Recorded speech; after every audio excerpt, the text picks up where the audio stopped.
नमस्कार मित्रांनो, आज आपण चर्चा करणार आहोत MPSC राज्यसेवा मुख्य परीक्षा पेपर 2 राज्यघटना या विषयाची. आताच पूर्वपरीक्षा पण झालेली आहे, त्यामुळे आता मुख्य परीक्षेची चर्चा सुरू करूया आपण. मग यामध्ये सर्वप्रथम कुठल्या गोष्टींची आपण चर्चा केली पाहिजे आणि मुलांचे काय काय प्रश्न असतात त्याचे डिटेल ॲनालिसिस केलेलं आहे. फॉर एक्झाम्पल, मुलांचा पहिला प्रश्न असतो, सर सिलेबस काय आहे याचा, देन सर क्लासेस लावले पाहिजेत का, पुन्हा सर सिलेबस आहे खूप वास्ट आहे, मग सिलेबसचा अभ्यास कशा पद्धतीने करायचा आहे, नोट्स कशा काढायच्या आहे, रिव्हिजनची गरज आहे का, या सगळ्या गोष्टींची चर्चा मुलांना सारखी असेल. एक काम करूया, डिटेलमध्ये या सगळ्या गोष्टींची चर्चा आज आपण करूया. सर्वप्रथम इथे पूर्व परीक्षेचा सिलेबस ठेवलेला आहे, जाणीवपूर्वक घेतलेला आहे पूर्व परीक्षेचा सिलेबस. जर तुम्ही नीट बघितलं तर राज्य व्यवस्था आणि प्रशासन असं त्यांनी म्हटलेलं आहे. अर्थात सिलेबस फक्त 5-6 ओळींचा आहे म्हणून छोटा आहे असं समजून जाऊ नका. याच्यामध्ये संविधान, राजकीय व्यवस्था, पंचायती राज, शहरी प्रशासन, सार्वजनिक धोरण, हक्कांचे प्रश्न इत्यादी सगळ्या गोष्टी आहेत डिटेलमध्ये. मग पूर्व परीक्षा आणि मुख्य परीक्षा या दोघांचा अभ्यास एकत्रित पद्धतीने करता येऊ शकतो का, आणि जर करायचा असेल तर तो कसा केला पाहिजे, मुख्य परीक्षेचा सिलेबस काय आहे तेही आपण बघूया. त्या अगोदर मुख्य परीक्षा किती गुणांची असते, कशा पद्धतीने त्यात प्रश्न येतात तेही बघू. मुख्य परीक्षा एकूण 150 मार्काची आहे, पेपर 2. प्रश्न वस्तुनिष्ठ असणार, म्हणजेच 4 पैकी 1 चॉईस तुम्हाला करायला लागणार, अर्थात नेगेटिव्ह मार्किंग यामध्ये आहे. कालावधी 2 तासाचा आहे. नेक्स्ट, मग आता सिलेबस डिटेलमध्ये बघू एक एक, आणि सिलेबस डिटेलमध्ये बघता बघता याही गोष्टीची चर्चा करू की नक्की कुठल्या प्रकारे अभ्यासाला सुरुवात केली पाहिजे. की सिलेबसमध्ये जस्ट दिले 1, 2, 3, 4, 5, 6, 7, 8, 9, 10 अँड सो ऑन, अशा पद्धतीने चर्चा केली पाहिजे की काही ठराविक वेगळी एक चौकट असेल की तेही केली तर जास्त सोपं जाईल. आपण त्याचाही विचार करू. नीट पहा, पहिला भाग आहे भारताची राज्यघटना. तर माझी स्वतःची रिकमेंडेशन असेल की सर्वप्रथम भारतीय राज्यघटना म्हणजे काय ते माहिती करून घ्या, राज्याचा मूलभूत कायदा जे काही आपण म्हणतो. मग त्यानंतर राज्यघटना बनवली कोणी, घटना समिती कशी स्थापन झाली होती, त्यांचे जे काही डिटेल्स होते त्या सगळ्यांची चर्चा करा. मग त्यावेळी आर्टिकल्स किती होती, तर तुम्ही म्हणाल सर 395 होती. मग आता आर्टिकल्स किती आहेत, 450च्या पुढे आहेत सर. मग सगळी आर्टिकल खरोखर लक्षात ठेवायची गरज आहे का, तर अजिबात नाही. मग काय केलं पाहिजे, तर जिथे कॅपिटल लेटर येत आहे, कॅपिटल A, कॅपिटल B, याचा अर्थ ही नवीन आर्टिकल इन्सर्ट केली गेलेली आहे. म्हणजे जेव्हा तुम्हाला दिसेल 21 कॅपिटल A, तेव्हा ऑटोमॅटिकली कळलं पाहिजे की हे नवीन आर्टिकल ऍड केलेलं आहे घटना दुरुस्ती करून. हा भाग एकदा झाला की मग थोडं पुढे जायचंय की नक्की घटनेला काय म्हटलंय, फेडरल म्हटलंय आपल्या इथे, क्वाझी फेडरल की युनिटरी. मग फेडरल म्हटलं तर या फेडरल घटनेची कोणती वैशिष्ट्य आहेत, जगातली कुठलीही राज्यघटना फेडरलसाठी आपण संदर्भ म्हणून वापरू शकतो. मग त्यात आणि आपल्या घटनेत काही साम्य आहे का, काही फरक आहे का. मग काही लोक याला क्वाझी फेडरल असं का म्हणतात, तर काही जण युनिटरी असं का म्हणतात. मग परीक्षेला बऱ्याचदा प्रश्न येतात की युनिटरी फीचर्स कुठले आहेत, मग युनिटरी या शब्दाचा अर्थ काय, की केंद्राकडे जास्त अधिकार आहेत का. मग त्याची डिटेल चर्चा सुरुवातीच्या काळात केली पाहिजे. वन्स हे फिनिश झालं की मग पुढचा भाग घेतला पाहिजे मूलभूत अधिकार. मूलभूत अधिकार हे अतिशय महत्त्वाचं टॉपिक आहे, आर्टिकल 12 ते 35च्या मध्ये.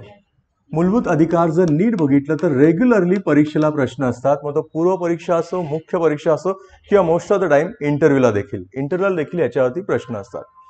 मग मूलभूत अधिकार 12 ते 35 मध्ये जवळजवळ सगळ्यांची चर्चा केली, डिटेलमध्ये डिस्कस केलं पाहिजे का, तर हो. त्याचबरोबर जे मूलभूत हक्क न्यूजमध्ये आहेत त्याची चर्चा मात्र जास्त झाली पाहिजे. उदाहरणार्थ,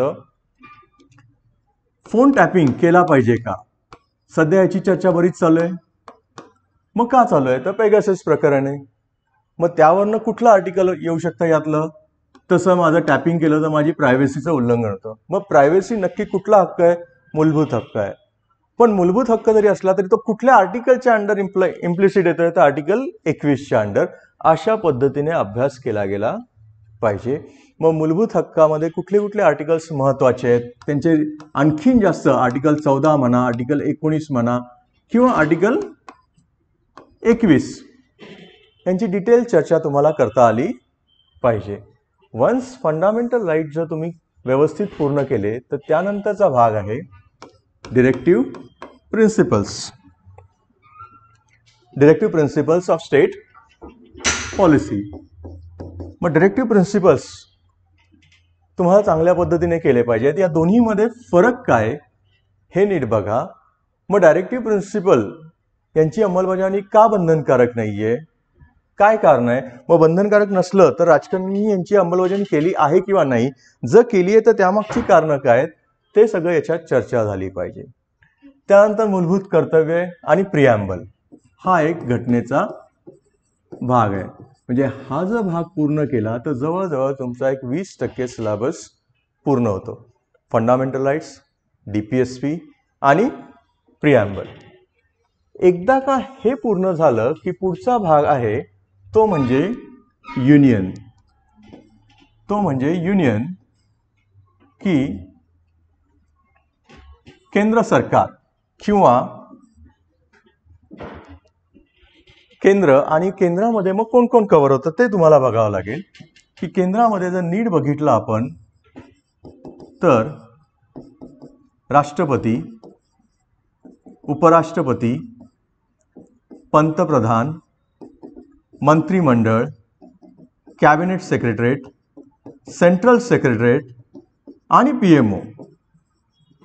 खूप डिटेलमध्ये टॉपिक आहे. जसं पहिला एक भाग म्हटलं मी की मूलभूत अधिकार, डायरेक्टिव्ह प्रिन्सिपल आणि प्रिॲम्बल मिळून एक भाग तयार होतो, तसंच युनियन टॉपिक हे नीट अभ्यासायला पाहिजे तुम्ही. कशा पद्धतीने? तर सर्वप्रथम राष्ट्रपती, मग राष्ट्रपतींची निवडणूक कशा पद्धतीने होते, त्यांचं निर्वाचक मंडळ कोण असतं, त्यामध्ये कशा पद्धतीने क्रायटेरिया आहेत, राष्ट्रपतींना इम्पिचमेंट करता येतं का, तर मग इम्पिचमेंट कुणाकुणाला करता येतं की फक्त राष्ट्रपतींनाच करता येतं, मग राष्ट्रपतींना इम्पिचमेंट म्हणतात तर इतरांना काय म्हणतात, हे प्रश्न सगळे तिथे आले पाहिजेत. व्हाईस प्रेसिडेंट बऱ्याचदा मुलं करत नाहीत पण परीक्षेला मात्र प्रश्न येतात.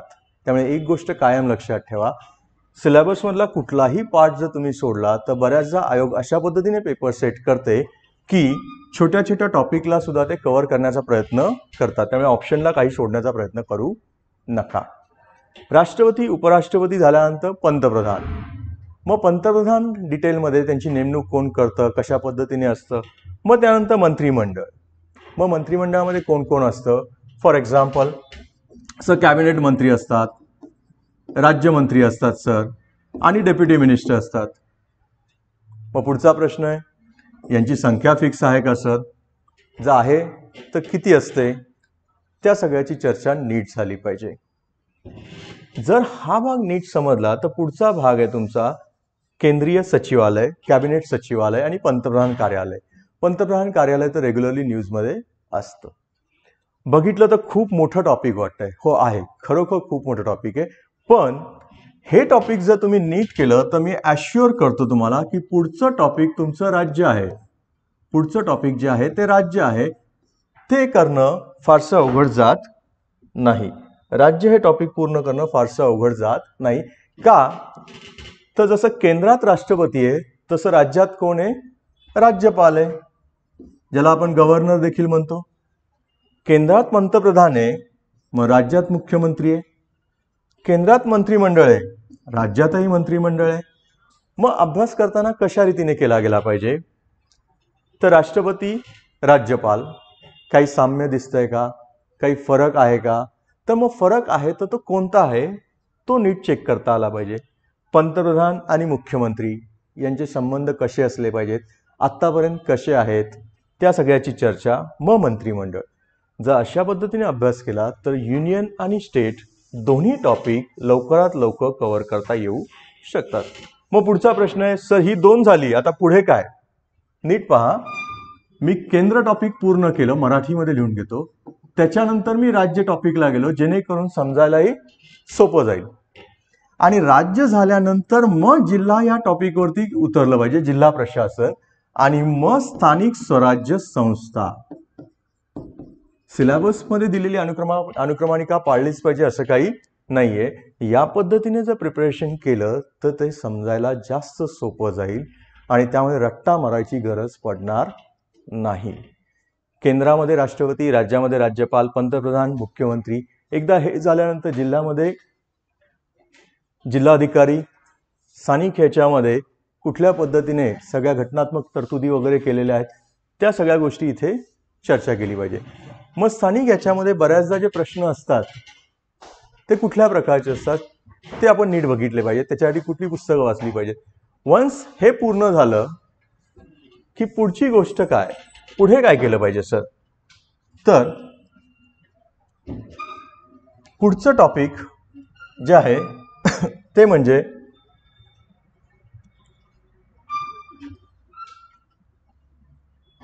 सार्वजनिक सेवा. सार्वजनिक सेवा हे टॉपिक घेतलं तर जास्त सोपं होतं. मग सर सार्वजनिक सेवेमध्ये काय आहे त्याचा विचार केला पाहिजे. सर अखिल भारतीय सेवा आहे, all India service, central service आहे, स्टेट सर्व्हिस आहे, या तिन्ही सर्व्हिस आहेत. मग परीक्षेला बऱ्याचदा प्रश्न येतो की अखिल भारतीय सेवा का असली पाहिजे, काय त्याचे फायदे आहेत, कुठल्या अखिल भारतीय सेवा आहेत, IAS, IPS, IFS. मग IFS म्हणजे नक्की काय, फॉरेन सर्व्हिस की फॉरेस्ट सर्व्हिस, मग फॉरेस्ट का, फॉरेन का नाही, मग सेंट्रल सर्व्हिस आणि या दोघांमध्ये काय फरक आहे, मग स्टेट सर्व्हिस काय असतात, मग या तिघांमध्ये पॉवरफुल कुठल्या असतात, राष्ट्रपतींची मर्जी असेपर्यंत कोण राहू शकतं, या सगळ्या गोष्टी इथे चर्चा करायच्या. एवढंच नाही तर या अखिल भारतीय सेवांची निर्मिती कशी केली जाते, कशा पद्धतीने निर्मिती केली जाते, याचा इतिहास काय, यानंतर लोकसेवा आयोग, त्याची रचना, त्याची कार्य, हे सगळं डिटेलमध्ये चर्चा केली गेली पाहिजे. इतकंच नाही तर बऱ्याचदा आपण परीक्षेला सिलेबस दिलाय सर हा म्हणून मी करतोय, तसं नाही. तर परीक्षेला हा जो सिलेबस दिलाय तो का दिलाय हे पण नीट आपल्या लक्षात आलं पाहिजे की याच्यामागे काही कारणं आहेत का, की कुठली कारणं आहेत का की ज्याच्यामुळे हा सिलेबस आलाय, कुठली समिती बसली होती का एक्झामिनेशनची पॅटर्न ठरवण्यासाठी. फॉर एक्झाम्पल प्रिलिम्ससाठी कोठारी समितीने रिकमेंडेशन केली होती, तसंच नेगेटिव्ह मार्किंग प्रिलिम्सला असावं असं सतीशचंद्र समितीने सांगितलं होतं. मग या समित्या आणि त्यांची डिटेल चर्चा ही सार्वजनिक सेवा या टॉपिकमध्ये झाली पाहिजे. आणि त्यानंतर तुम्ही गेलं पाहिजे पुढच्या टॉपिकला, ते म्हणजे निवडणूक प्रक्रिया, राजकीय पक्ष आणि दबावगट. मग तुम्ही म्हणाल सर हे टॉपिक का, तर नीट बघा. आता ज्यावेळी मी निवडणूक प्रक्रिया बघणार त्यावेळी मी आर्टिकल 324 ते 329 म्हणजे केंद्रीय निवडणूक आयोग, त्याची रचना, त्याची कार्य, या सगळ्यांचा विचार करणार. इतकंच नाही, मग तुम्ही म्हणाल की सर ते तर सोपं आहे, पण परीक्षेला हल्ली नुसती रचना आणि कार्य इथपर्यंत प्रश्न येत नाहीत. तर आयोगाचे प्रिव्हियस इयरचे पेपर जर नीट बघितलंय तर एक गोष्ट सगळ्यांना समजून येते की परीक्षेला हल्ली मतदार कुठल्या कारणांवरती मतदान करतात, म्हणजेच थोडक्यात वोटिंग बिहेवियर काय लोकांचं, वोटिंग कुठल्या आधारावरती करतात ते देखील आजकाल परीक्षेला आलेलं आहे. मग त्या जात, धर्म, विकास, जी काही कारणं असतील तुम्हाला वाटत असतील ती सगळी कारणं याच्यामध्ये इन्क्लूड होतात. मग आता निवडणूक प्रक्रियाबरोबर मी दुसरा टॉपिक जोडलेला आहे ते म्हणजे राजकीय पक्ष. का, तर निवडणुकांमध्ये सामीलच कोण होतं, राजकीय पक्ष. मग सर दबावगट का, आणि दबावगट असतात काय हे नीट कळलं पाहिजे. मग दबावगट आणि राजकीय पक्ष एकच आहेत का, सर जर ते वेगळे आहेत तर त्या दोघांमध्ये फरक काय, हा अभ्यास नीट झाला पाहिजे. आणि मग राजकीय पक्ष, मग निवडणूक प्रक्रिया, मग निवडणुकीमध्ये काही सुधारणा आहेत का, मग त्याला जोडून सध्याचं करंट अफेअर्स म्हणजे काय, सध्या इलेक्ट्रोल बॉन्ड्स न्यूजमध्ये आहेत, EVM मशीनबद्दल चर्चा असते, VVPT बद्दल चर्चा असते, त्या सगळ्या गोष्टी इथे डिटेलमध्ये चर्चा केल्या पाहिजेत. तर तुमचं हे टॉपिक पूर्ण होऊ शकेल. आणि हे झाल्यानंतर मग पुढचं टॉपिक जे आहे ते आहे वित्तीय प्रशासन. मग तुम्ही म्हणाल सर हे टॉपिक का घेतलं, तर आता वित्तीय प्रशासन का जर नीट बघितलं तर आपण नीट, मी पुन्हा रिपीट करतो, आपण घटनेची इंट्रोडक्शन घेतलेलं आहे सुरुवातीला, आणि इंट्रोडक्शन घेतल्यानंतर पुढचा भाग मी घेतलेला आहे फंडामेंटल राईट्स वगैरे, DPSP, आणि त्यानंतर मी तुम्हाला म्हटलेलं आहे केंद्र, राज्य, जिल्हा आणि पंचायत त्यानंतर मी म्हटलंय तुम्हाला सार्वजनिक सेवा, आणि त्यानंतर पुढे म्हटलेलं आहे मी तुम्हाला निवडणुका आणि राजकीय पक्ष. एक प्रकारे आपण घटनेतली टॉपिक सिस्टमॅटिकली कव्हर करत चाललेलं आहे. मग त्यातच पुढचं टॉपिक जे आहे ते आहे वित्तीय प्रशासन. मग असं याच्यामध्ये नक्की काय करायचं? सर, वित्तीय प्रशासन म्हणजे नुसतं बजेटबद्दल चर्चा करायची का? तर अर्थात नाही, नुसतं बजेटबद्दल नाही. तर संसद कशा पद्धतीने कार्यकारीवरती नियंत्रण ठेवू शकते? मग याची वेगवेगळी आयुध आहेत. क्वेश्चन आर आहेत, मोशन्स आहेत वेगवेगळ्या प्रकारच्या, समित्या आहेत संसदीय, त्याच प्रकारे बजेट देखील आहे. मग बजेटवरती डायरेक्ट आपण जाऊ का? नाही. त्याच्या आधी, बजेट शिकायच्या आधी मी म्हणेल कॅगचा अभ्यास करा तुम्ही, भारताचे नियंत्रक आणि महालेखापाल. मग सर कॅगच का? तर कॅगचं पूर्ण डिटेल स्टडी केल्यानंतर, घटनात्मक बॉडी आहेच ती 148 ते 151 मध्ये, ते पूर्ण स्टडी केल्यानंतर कॅगचा रिपोर्ट हा PSC कडे जातो, म्हणजेच पब्लिक अकाउंट्स कमिटी, म्हणजेच लोकलेखा समिती. मग कॅगचा रिपोर्ट लोकलेखा समिती पार्लमेंटच्या थ्रू जातो. मग याचा अर्थ याच्यानंतर माझी पुढची स्टेप असली पाहिजे विविध समित्या, या समित्यांची चर्चा मी नीट केली पाहिजे, आणि त्यानंतर पुढचा भाग असला पाहिजे माझा बजेट. मग बजेट म्हणजे काय असतं? घटनेमध्ये बजेट या शब्दाचा उल्लेख केलाय किंवा नाहीये? आर्टिकल 112 ते 117 मध्ये काय काय चर्चा केलेली आहे? बजेट बनवण्यामध्ये कुणाचा समावेश असतो? कशा पद्धतीने बजेट बनवलं जातं? राज्यांचा काही सहभाग असतो का त्यात? वेगवेगळे मंत्रालय कसे सहभाग होतात? कॅगच्या रिपोर्टचं काही त्यात काम असतं का? या सगळ्या गोष्टींची चर्चा तुम्हाला वित्तीय प्रशासनमध्ये करावी लागेल. क्वाईट इंटरेस्टिंग टॉपिक आहे. आणि हे झाल्यानंतर मग मात्र आपण थोडंसं वेगळं टॉपिक घेतलं पाहिजे, ते म्हणजे प्रशासकीय कायदा. मग प्रशासकीय कायदा का? तर डेलिगेटेड लेजिस्लेशन. मग पुढचा प्रश्न येतो, सर डेलिगेशन म्हणजे काय? नीट लक्षात घ्या. जर कुणाला वाढायचं असेल, अर्थात व्हर्टिकली जर तुम्हाला वाढायचं असेल, तर तुम्हाला सगळी कामं स्वतःलाच करणं जमेल का? नाही, सगळी कामं तुम्ही स्वतः करू शकत नाही. काही कामं आपल्याला इतरांना शेअर करावीच लागतात, आणि त्याला तुम्ही डेलिगेशन म्हणता. मग पुढचा प्रश्न आहे, सर डेलिगेशन गरजेचं आहे का? डेलिगेशन करायचं तर कशा पद्धतीने केलं गेलं पाहिजे? डेलिगेशन करताना काय काळजी घेतली पाहिजे? मग याच्यात पुढच्या गोष्टी आहेत, प्रशासकीय कायदा काय असतं? सर प्रशासकीय लवाद काय असतात? मग लवाद आणि न्यायालय यांच्यात फरक काय? या सगळ्या गोष्टी इथे नीट चर्चा केली गेली पाहिजे. हा सगळा भाग पूर्ण झाल्यानंतर मग पुढचा भाग आहे तो म्हणजे काही विशिष्ट कायदे. हा पाठ तुम्हाला एकत्र करायचा आहे, 12, 13 आणि 14. मग तुम्ही म्हणाल सर 12, 13 आणि 14 का? तर काही कायदे यांनी सिलेबसमध्ये ऍड केले आहेत. मग कुठले कुठले कायदे आहेत? फॉर एक्झाम्पल, भ्रष्टाचार संबंधी कायदा, IT ऍक्ट, पर्यावरण संदर्भात कायदा, SC ST संदर्भात कायदा, महिलांसंदर्भात कायदा, RTI इत्यादी कायदे दिलेले आहेत. फॉर एक्झाम्पल, मी नीट जर बघितलं तर पहिलं मी म्हटलंय करप्शन, की करप्शनचा कायदा. त्याच्यानंतर मी म्हटलंय RTI, त्याच्यानंतर मी म्हटलंय महिला, त्याच्यानंतर मी म्हटलंय SC ST, त्याच्यानंतर मी म्हटलंय एन्व्हायरमेंट आणि IT आणि इत्यादी. मग आता हे कायदे स्टडी करताना ही सिक्वेन्स असावी की मनाला येईल तसे कायदे करावेत? तर अजिबात नाही. नीट सिक्वेन्स बघा तुम्ही. जिथे गोपनीयता असते किंवा गोपनीयतेच्या नावाखाली बऱ्याचदा भ्रष्टाचार केला जातो, मग भ्रष्टाचार आणि RTI हे दोन कायदे मी एका वेळी करू का? कारण RTI मुळे पारदर्शकता येते, तर भ्रष्टाचाराला पारदर्शकता नको असते. म्हणजे हे दोन कायदे मी एका वेळी अभ्यासाला घेऊ शकतो.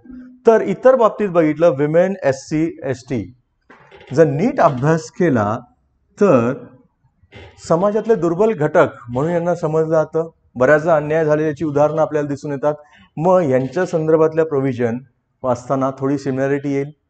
आणि त्यानंतर पर्यावरण का आता हल्ली न्यूजमध्ये रेग्युलरली आहेच. मग ग्लासगो समिट असेल तर याच्याशी जोडता आलं पाहिजे. मग पर्यावरणामध्ये पर्यावरणाचा अधिकार तुम्हाला खरोखर घटनेत देखील आहे का? आर्टिकल 21 मध्ये तो कशा पद्धतीने आहे? मग MC मेहता केस काय होती? ते सगळं डिटेलमध्ये माहीत असणं गरजेचं आहे. आणि त्यानंतर IT ऍक्ट. मग तुम्ही म्हणाल सर IT ऍक्ट का घेतलाय? तर नीट बघितलं तुम्ही तर ग्लोबलायझेशनच्या नंतरच्या काळात, ग्लोबलायझेशनच्या काळामध्ये आता IT मध्ये बऱ्यापैकी क्रांती झालेली आहे, पण त्याच्यामुळे काही गोष्टी पण नवीन झालेल्या आहेत. की सायबर सिक्युरिटीचे प्रश्न झालेले आहेत, कुणीही तुमच्याबद्दल काहीही मेन्शन करू शकतं. तुम्ही काही व्हिडिओ पब्लिश केला किंवा काही केलं आणि त्याच्यावरती कन्स्ट्रक्टिव्ह क्रिटिसिझम ही योग्य आहे, पण एखादा तुमची बदनामी करत असेल तर त्या संदर्भात पण तरतुदी असल्या पाहिजे. कुणी तुमचं काही मटेरियल पब्लिश करत असेल तर त्या संदर्भात IT ऍक्ट आहे.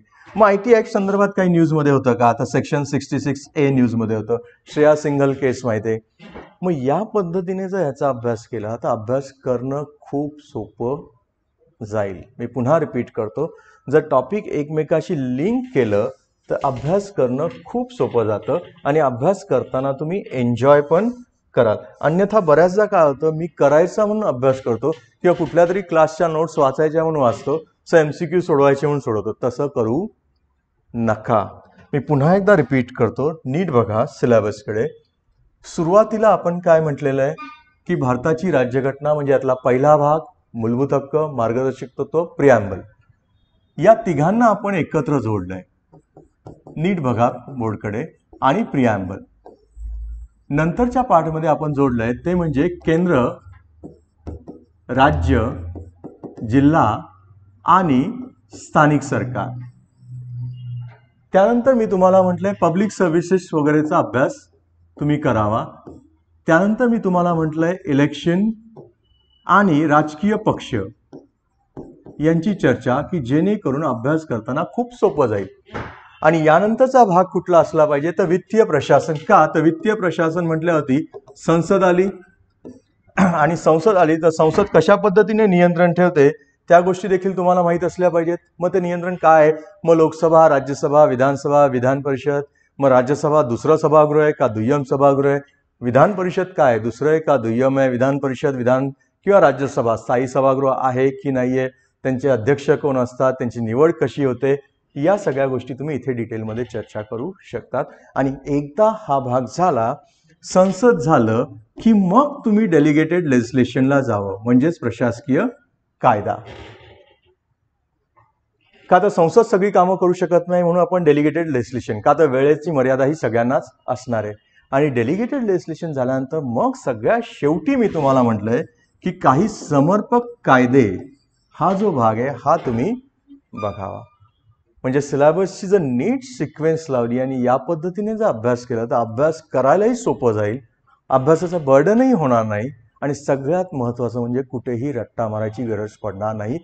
पॉलिटी हा खूप चांगला विषय आहे, खूप चांगला विषय. उगाचच आर्टिकल वगैरे रट्टा मारायला जाऊ नका, पाठांतर करायला जाऊ नका. गोष्टी नीट समजण्याचा प्रयत्न करा, गोष्टी समजून घ्या, कन्सेप्च्युअल क्लॅरिटी ठेवा, त्याचा खूप फायदा होऊ शकतो.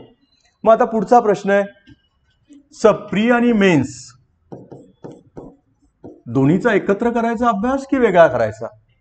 माझा तुम्हाला एकच प्रश्न आहे की प्री आणि मेन्समध्ये राज्यघटना तर कॉमन आहे, मग राज्यघटना ही बदलते का पूर्व परीक्षेत आणि मुख्य परीक्षेत? नाही बदलत, जोपर्यंत तुम्ही प्रश्नांची उत्तरं वेगळी लिहून येत नाही तोपर्यंत. मग माझं म्हणणं आहे दोन्हीचा सिलेबस सेम असेल तर अभ्यास एकत्र करायला हरकत नाही. रादर मी इथे दाखवून सुद्धा देईन की प्री आणि मेन्सला बऱ्याचदा एकाच टॉपिकवरती सिमिलर प्रश्न आलेत किंवा त्याच टॉपिकवरती थोडाफार बदल करून परीक्षेला प्रश्न येतात. त्यामुळे एकत्र अभ्यास करू शकता का? तर अर्थात करू शकतो आपण. हे झालं सिलेबस संदर्भात. मग आता पुढची गोष्ट आहे ती म्हणजे कुठल्या कुठल्या गोष्टींवरती लक्ष दिलं पाहिजे, किती पुस्तकं वाचली पाहिजेत, आम्ही प्रॅक्टिस किती केली पाहिजे दिवसाला, काय केलं पाहिजे. तर एक गोष्ट लक्षात घ्या, 20 वर्षापूर्वी एक अशी परिस्थिती होती की मुलांकडे मटेरियल कमी असायचं. मटेरियलसाठी त्यांना पुण्याला यावं लागायचं किंवा UPSC करत असाल तर दिल्लीला जावं लागायचं. आजची स्थिती मात्र पूर्ण उलटी आहे. आज मटेरियल जास्त झालंय. मी पुन्हा रिपीट करतो, आज मटेरियल जास्त झालंय आणि इंटरनेटमुळे हे सगळीकडे अवेलेबल आहे. मग अतिशय ग्रामीण भागात सुद्धा इंटरनेटची सोय असल्यामुळे डिजिटल इंडिया कॅम्पेन गव्हर्नमेंटचं आहेच, त्यामुळे मटेरियलची अवेलेबिलिटी तर सगळीकडे झालेली आहे. पण झालंय काय, याचं एक नुकसान झालंय की मटेरियल जास्त असल्यामुळे मग आम्ही काय विचार करतो, सर A क्लासची पण नोट्स घेतली, B ची पण घेतली, C ची पण घेतली, D ची पण घेतली. अरे पण सगळ्या क्लासच्या नोट्स घेऊन घरी काय रद्दी गोळा करायची आहे? उपयोग काय होणार आहे मला? मटेरियलच्या मागे जास्तही लागू नका. अनेक पुस्तकं वाचायची, की काही कमी पुस्तकं वाचायची, तर माझं स्पष्ट मत आहे ठराविक पुस्तकं वाचा, ती नीट समजून घ्या. जर क्लासेस जॉईन केले असतील तर कन्सेप्च्युअल क्लॅरिटीवरती भर द्या, फॅक्ट्सवरती नाही. विधानसभेत किंवा विधान परिषदेमध्ये किती सदस्य असतात हे तुम्हीही घरी करू शकता, ते महत्त्वाचं नाही आहे, पण ते दुसरं आहे का दुय्यम आहे हे समजणं महत्त्वाचं आहे. त्यामुळे कमी पुस्तकं, नीट कन्सेप्च्युअल क्लॅरिटी घ्या आणि त्याच्या पुढे मात्र मग काय करायचं तर कमी पुस्तकांवरती महत्त्व देऊन पुढचा भाग असेल तो म्हणजे रिव्हिजन किंवा उजळणी. बऱ्याचदा मुलांचं असं म्हणणं असतं की सर रिव्हिजन करतो कधी, से फॉर एक्झाम्पल माझी एक्झाम जूनमध्ये आहे, सर एक काम करतो मी मार्च एंडपर्यंत 31 मार्चपर्यंत सगळं वाचून घेतो आणि मग रिव्हिजन करतो आणि मग मी प्रॅक्टिसही करतो MCQ सोडवायची. सर हे बरं राहील? अजिबात नाही, अजिबात नाही. रिव्हिजन ही रोजच्या रोज झालीच पाहिजे. मी पुन्हा रिपीट करतो, रिव्हिजनला प्रचंड महत्त्व आहे आणि प्रॅक्टिसलाही महत्त्व आहे. मग मेथड ऑफ इलिमिनेशन कशी असते तेही मी दाखवून देतो आजच्या याच्यामध्येच. म्हणजे 31 मार्चपर्यंत संपूर्ण, नंतर एप्रिल आणि मे मध्ये मी रिव्हिजन करावी का, आता अर्थात नाही. रिव्हिजन डेली पद्धतीने गेली पाहिजे. मग पुढचा प्रश्न आहे मुलांचा की सर डेली शेड्यूलच आम्हाला बनवता येत नाही, आम्ही तर 18 तास अभ्यास करतो, कोणी म्हणतं 20 तास. मग पहिल्या अटेम्प्टवाले तर जास्त उत्साही असतात, त्यांना बऱ्याच जणांना वाटतं की पहिल्या अटेम्प्टच झालं पाहिजे. मग मी 18-20 तास अभ्यास करतो तरी होत नाही. अरे किती तास अभ्यास केला हे महत्त्वाचं नाहीये, तर अभ्यास काय केला, त्याची क्वालिटी काय हे अतिशय महत्त्वाचं आहे. नुसतं रट्टा मारून काही उपयोग होणार नाही. आयोगाचे प्रश्न नीट चेक केले तर कन्सेप्ट आणि करंट अफेअर याची योग्य जोड ज्याला जमली आहे त्याला जमले. मग रोज 16 तास 18 तास कुणी अभ्यास करत असेल तर त्याला करू द्या, तुम्हाला करायची गरज नाही. नीट लक्ष द्या, डेली शेड्यूल काय असावं तर रोज डेली 2 तास रिव्हिजनला दिलेच पाहिजेत. MCQ प्रॅक्टिस रोज 2 तास झालीच पाहिजे. मी झालीच पाहिजे हा शब्द वापरतोय का, तर रोजच्या रोज प्रॅक्टिस केली. सपोज 2 तासामध्ये तुमचे इनिशियली 50 प्रश्न सोडून झाले. मग तुम्ही म्हणाल सर माझे फक्त 50 प्रश्न सोडून झालेत, हरकत नाहीये. एका झटक्यात तुमचा स्कोर 60% किंवा 70% येणार नाहीये. सुरुवातीला कदाचित तुमचा स्कोर 30% येईल, पण रोज प्रॅक्टिस केली तरच हळूहळू स्कोर वाढेल. इतकंच नाही तर आज MCQ प्रॅक्टिस तुम्ही ज्यावेळी करताय त्याच वेळी तुम्हाला अशा काही गोष्टी दिसतील, नुसतं पेपर सोडवून चालणार नाही, तर पेपर सोडवल्यानंतर किती उत्तर बरोबर आहेत, किती चूक आहेत, किती गेस माझे बरोबर आहेत हे सुद्धा तुम्ही बघितलं पाहिजे. की सर मी काही प्रश्न गेस केले होते, मग त्यातले किती गेस बरोबर आहेत आणि गेस जर चुकलेत तर ते का चुकले आहेत, का तर नेगेटिव्ह मार्किंग आहे, हेही बघितलं पाहिजे नीट. म्हणजे बरोबर काय आहेत उत्तर, चुकीची काय आहेत, गेस कसे बरोबर आले आहेत. मग गेस जास्त चुकत असतील तर याची प्रक्रिया काही बदलली पाहिजे का, मी सोडवताना काही चुका करतोय का, हे तुम्ही तुमचे जे कोणी गाईड असतील त्यांच्याकडनं चर्चा करून प्रश्न सोडवू शकता. आणि त्यामुळे दुसऱ्या दिवशी ज्यावेळी रिव्हिजन कराल त्यावेळी खूप फायदा होईल. का तर आज कदाचित असं एखादा टॉपिक असेल ज्याच्यावरचा मी प्रश्न घेतलाय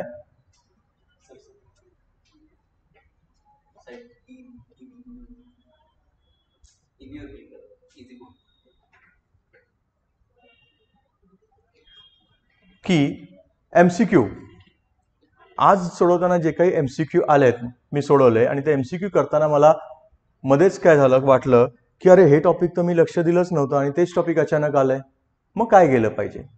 मग ते टॉपिक पुढच्या दिवशीच्या रिव्हिजनमध्ये आपल्याला फायद्याला येतं. म्हणजे रिव्हिजनची पद्धत देखील तुमची रोजच्या रोज अपडेट होऊ शकते आणि MCQ मुळे परफेक्शन येऊ शकतं. मग पुढचा प्रश्न आहे सर चालू घडामोडीसाठी काय वाचू. चालू घडामोडीसाठी बरीचशी पुस्तकं आहेत मार्केटमध्ये, पुस्तकं आहेत, पण माझं व्यक्तिगत मत आहे स्वतः न्यूजपेपर डेली वाचायची सवय ठेवा. स्वतः वाचायची.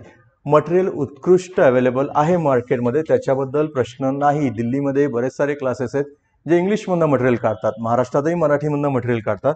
पण एक लक्षात घ्या, ते मटेरियल त्यांनी काढलेल्या नोट्स आहेत.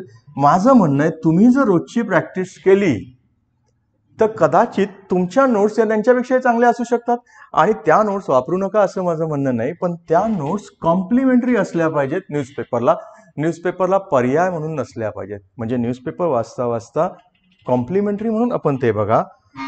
आणि डेली सीसॅट हे मी का टाकलंय, तर बरीच मुलं हल्ली सीसॅट मध्येच डिस्क्वालिफाय होतात UPSC लाईन. आपल्या इथे पण MPSC सीसॅट बऱ्याच मुलांना अवघड जाते. त्यामुळे माझं व्यक्तिगत मत आहे की सीसॅटचा अभ्यास हा डेली झालाच पाहिजे. जर हे शेड्यूल तुम्ही केलं तर नीट बघितलं 4, 5, 6 तास, हे 6 तासाचं शेड्यूल मी तुम्हाला डेली दिलंय, प्लस 4 तास तुमचा रेग्युलर अभ्यास जो काही असेल तो रेग्युलर अभ्यास. म्हणजे 10 ते 12 तास जर रेग्युलर अभ्यास केला तर एक्झाम क्रॅक करणं अवघड नाही. आता पुढचा भाग बघू. आणखीन कुठल्या गोष्टी आम्ही लक्षात घेतल्या पाहिजेत, तर नीट बघा. अभ्यास करताना सगळ्यात पहिली गोष्ट आपण सुद्धा कुठली चेक केली आहे तर ती अभ्यासक्रम. सिलेबसमध्ये काय काय आहे, आपण सिलेबसचे डिटेल बघितले, आणि सिलेबसमध्ये सिक्वेन्स कशी असली पाहिजे अभ्यास करताना ही नीट ठरवा तुम्ही. सिलेबसमध्ये अनुक्रमानिका दिली म्हणून आपणही त्याच पद्धतीने गेलं पाहिजे असं काही नाहीये. मग पुढचा मुद्दा आहे मागील वर्षाचे पेपर्स.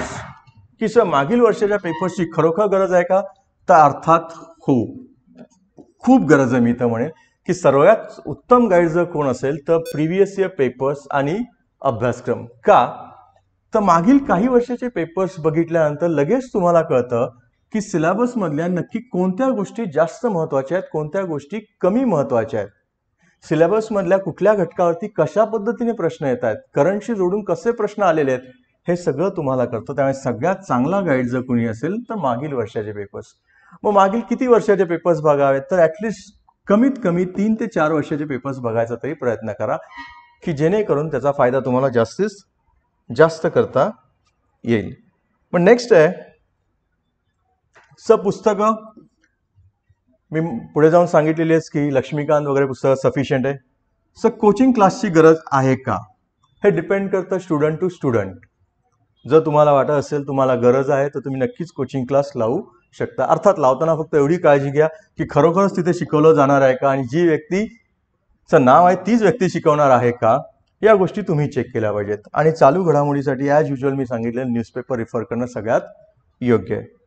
मग पुढची गोष्ट काय, तर आता अजूनही काही प्रश्न मुलांना तरी सुद्धा येतात. काय, तर सगळ्यात पहिला, सगळी कलमं लक्षात ठेवायची गरज आहे का, तर उत्तर आहे नाही. समजा 450च्या आसपास कलमं आहेत तर सगळी लक्षात ठेवायची गरज आहे का, नाही.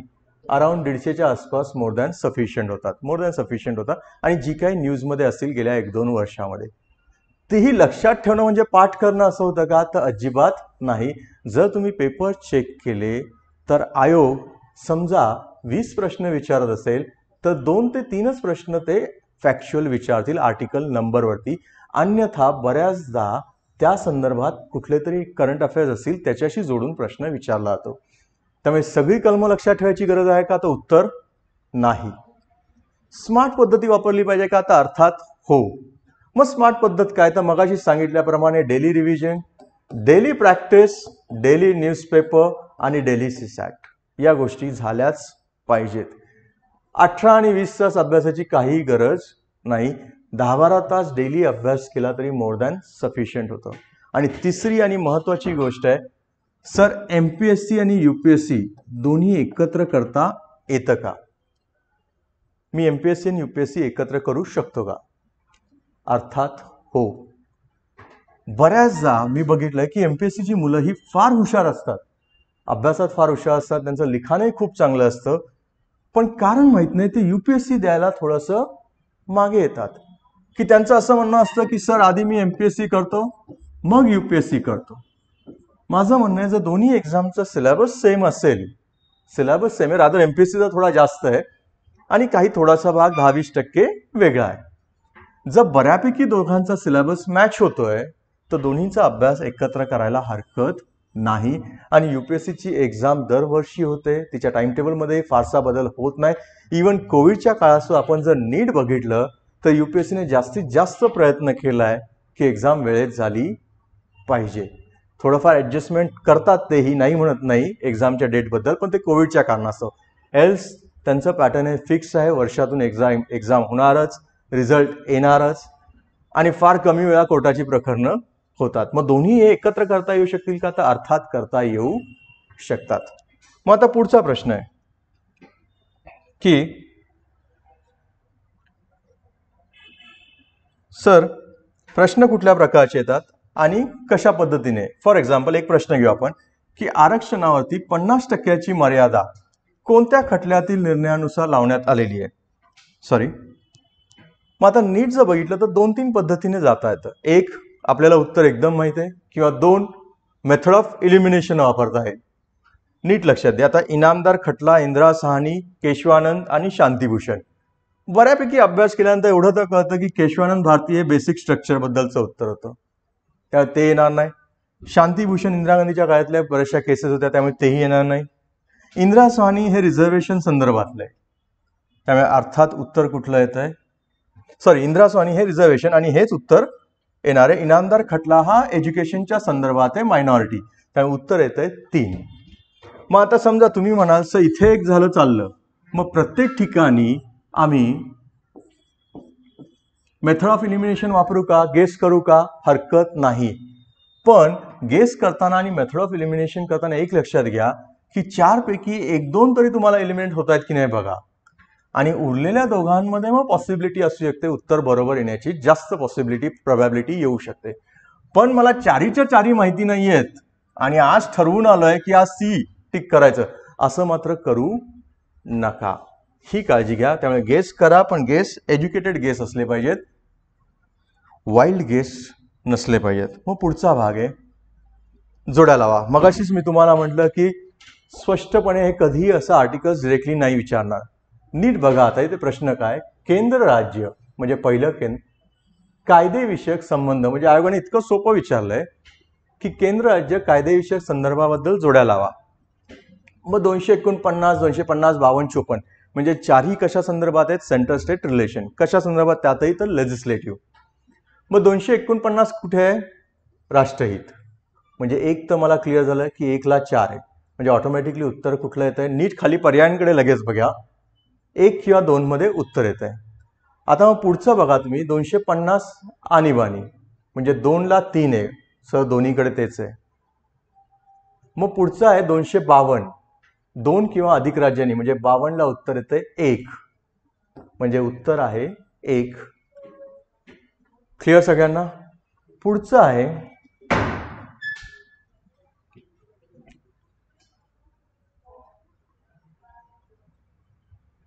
भारतीय राष्ट्रपती कायद्याच्या किंवा वस्तुस्थितीचा एखादा प्रश्न असेल तर सर्वोच्च न्यायालयाशी सल्लामसलत करू शकतात. मगाशी जसं म्हटलं की एखादा आर्टिकल परीक्षेला येतं तर कुठलं आर्टिकल येणार, अर्थात आर्टिकल 143. पण मग तुम्ही म्हणाल हे लक्षात ठेवायचं, कारण हे आर्टिकल बऱ्याचदा आयोगाने विचारलेले, बऱ्याचदा परीक्षेला आले, त्यामुळे हे महत्त्वाचं आहे का, तर अर्थात महत्त्वाचं आहेच. पुढचं आहे संविधानात अंतर्भात केलेल्या याच्यामध्ये शिक्षणाचा हक्क मूलभूत हक्क म्हणून कुठल्या घटनादुरुस्तीने केलेला आहे. अर्थात उत्तर आहे 86वी घटनादुरुस्ती. मग तुम्ही म्हणाल सर असं का, तर नीट लक्षात घ्या. आता शिक्षणाचा हक्क मूलभूत हक्क म्हणजे RT, मूलभूत हक्क म्हणजे तो 12 ते 35 मध्ये आलाय. घटनादुरुस्ती झाली आहे म्हणजे अमेंडमेंट आहे, मग ती 86 झाली आहे.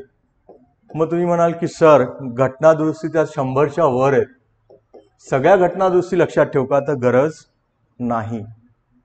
ज्या काही महत्त्वाच्या घटनादुरुस्त्या आहेत त्या आणि त्यानंतर गेल्या 2 वर्षाच्या काळात ज्या काही झालेल्या असतील इतक्याच घटनादुरुस्त्या लक्षात ठेवायची गरज आहे. नॉर्मली त्याच्यावरतीच प्रश्न येतात. इवन यावर्षीचा जरी पेपर बघितला 23 जानेवारी 2022चा जरी पेपर बघितला तर त्याच्यामध्येही त्यांनी जी घटनादुरुस्ती विचारली आहे ती 105 विचारलेली आहे. म्हणजे परीक्षेला प्रश्न आले आहेत, पण तेही कुठले आलेत, सध्याच्याच याच्यामध्ये काळामधले. पुढचे कोणत्या याच्यानुसार अल्पसंख्याकांना अधिकार दिलेला आहे, म्हणजे अल्पसंख्याकांवरती यावरती देखील प्रश्न आहे. आर्टिकल 45 मध्ये कुठल्या घटनादुरुस्तीने बदल केला आहे, म्हणजे पुन्हा हे RTच्या संदर्भातच आलेलं आहे. नेक्स्ट, पहिली घटनादुरुस्ती कुठल्या शेड्यूलमध्ये आली आहे. आता मुळात शेड्यूलच होते 8. आता पहिली घटनादुरुस्ती झाली म्हणजे 90 ऍड होणार, 11 आणि 10 तर नाही ऍड होणार, ही सगळ्यात पहिली. मग आता जर नीट बघितलं तुम्ही तर यावर्षी देखील त्यांनी हाच प्रश्न विचारलाय. त्यांनी परिशिष्टावरतीच प्रश्न विचारलाय, अनुसूचीवरतीच विचारलाय. फक्त काय केलंय तर शपथ आणि शपथांचे नमुने हे कुठल्या शेड्यूलमध्ये, शेड्यूल 3. म्हणजे नीट मागच्या वर्षींच्या पेपरचा अभ्यास केला तर परीक्षेत मार्क्स मिळवणं फारसं अवघड नाही. नेक्स्टही हेच आहे पुन्हा. व्यक्तिगत स्वातंत्र्याचा अधिकार हे कुठल्या? सार्वजनिक नोकऱ्यांमध्ये समान संधी, जोड्या लावा. अल्पसंख्याकांचे अधिकार, शोषणाविरुद्धचा अधिकार. शोषणाविरुद्धचा अधिकार कुठे येणार? कलम 23 मध्ये येणार. व्यक्तिगत स्वातंत्र्य 21 आणि अल्पसंख्याक हे 29 आणि 30. मग नेक्स्ट पुढचा आहे, कोणत्या कलमात पदोन्नतीतील आरक्षणाबद्दल चर्चा केली? आता हा प्रश्न मी घेतलेला आहे. मग का घेतलेला आहे? तर पदोन्नतीतील आरक्षण असं म्हटलंय म्हणजेच काय? तर प्रमोशन मध्ये आरक्षण असलं पाहिजे का? हा इंटरव्ह्यूचा प्रश्न, याची चर्चा नको. पण प्रमोशन मध्ये आरक्षण असावं का याच्याबद्दल सध्या चर्चा चालू आहे. तर हो. मग या संदर्भात कुठलं आर्टिकल न्यूजमध्ये आहे आणि कुठलं आर्टिकल चर्चा करतं तर ते मात्र तुम्हाला माहीत असणं गरजेचं आहे की जेणेकरून चांगले मार्क्स मिळू शकाल. नेक्स्ट आता पुढच्या टॉपिककडे जाऊ की सर हे झालं सगळं सिलेबस, प्रिलिम्स मेन्स कंबाईन करता येतं का? अभ्यासाचं शेड्यूल काय असलं पाहिजे का? रिव्हिजन केली पाहिजे का? किती केली पाहिजे? सर पुस्तकांचं काय? तर राज्यघटनेसंदर्भात तर मी अश्युअर करतो तुम्हाला की लक्ष्मीकांत पुस्तक हे मोर दॅन सफिशियंट होतं इंडियन पॉलिटीचं. याच्यामधनं याच पुस्तकाचा वापर जर नीट आणि चांगल्या पद्धतीने केला चालू घडामोडीशी जोडून तर पॉलिटीवरती येणारे प्रश्न बऱ्यापैकी तुम्ही सोडवू शकता. मग हे झालं पूर्व आणि मुख्यमधल्या राज्यघटनेचा भाग. सर काही क्वेश्चन आजकाल गव्हर्नन्सवरती येत आहेत, मग त्याच्यासाठीच लक्ष्मीकांतचं हे पुस्तक आहे, तेही तुम्ही बघू शकता. किंवा काही जण म्हणतात की सर पब्लिक ॲडमिनिस्ट्रेशनचाही काही सिलेबस आहे, मग त्याच्यासाठी एम लक्ष्मीकांतचं पुस्तक आहे. पण अर्थात अख्खं पुस्तक वाचायची काही गरज नाही. त्यातले 2-3 टॉपिक जे तुमच्या सिलेबसशी लिंक आहेत तेवढंच वाचणं गरजेचं आहे. मग पुढचा प्रश्न आहे, सर मॅगझिन किती वाचू, कुठली वाचू? महाराष्ट्र गव्हर्नमेंटचं लोकराज्य आहे, उत्कृष्ट मॅगझिन आहे.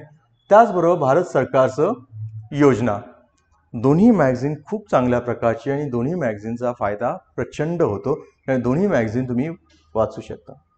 पुढचं आहे, सर न्यूजपेपर कुठले वाचले पाहिजेत? कुठले वाचले पाहिजेत आणि का वाचले पाहिजेत? तर न्यूजपेपर आता मी 3 नावं दिलं आहे. तर त्यातलं लोकसत्ता मराठीतनं प्रिपरेशन करत असाल तर लोकसत्ता अवश्य वाचा. पण त्याचबरोबर हिंदू किंवा एक्सप्रेस दोन्हीपैकी एक वाचायला हरकत नाही की जेणेकरून नॅशनल लेवलच्या घडामोडी देखील तुम्हाला कळतील. मग बऱ्याचदा मुलं म्हणतात सर गरज काय, जर एक्झाम MPSC आहे तर आम्ही नॅशनल लेवलचं कशाला करू?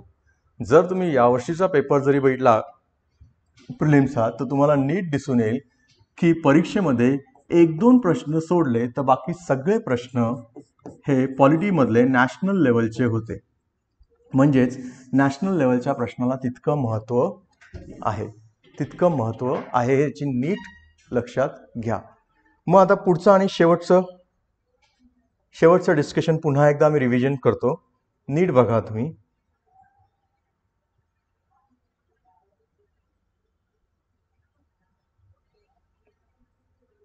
की आजच्या याच्यामध्ये नक्की काय काय आपण बघितलं लेक्चरमध्ये किंवा सेमिनारमध्ये. तर राज्यसेवा मुख्य परीक्षेमधला पेपर 2चा जो घटक आहे राज्यघटना, याची डिटेल चर्चा आपण केलेली आहे. आणि यामध्ये कुठलाही प्रश्न जर तुम्हाला असेल तर तुम्ही कधीही मला या नंबरवरती कॉल करू शकता किंवा माझा टेलिग्राम ॲड्रेसही दिलेला आहे किंवा मेल ID ही दिलेला आहे. त्यामुळे या पलीकडे काही असतील प्रश्न तर तुम्ही नक्की विचारू शकता. इथे थांबूया. Thank you very much.